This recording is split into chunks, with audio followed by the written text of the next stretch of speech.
নবী গো জীবনে আপনাকে দেখি না,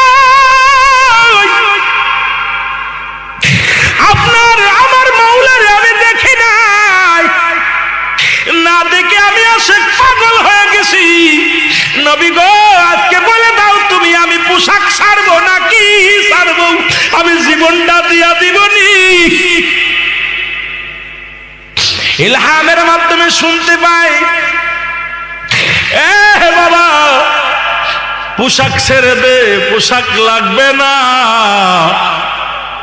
যাকে ছাড়লে হবে জাহান্নাম অন্তর ঠিকানা। এই দুনিয়ার সব ছেড়ে দে রে হুজ্জাব, তবু কালেমা ছাড়িস না, নবীর তরিকা ছাড়িস না। হুজ্জাব এই আওয়াজটা কানে কে যেন বলছে, সঙ্গে সঙ্গে পণ্যের কাপড়টা ছেড়ে দিয়া পাগলের মতো কাঁদতে কাঁদতে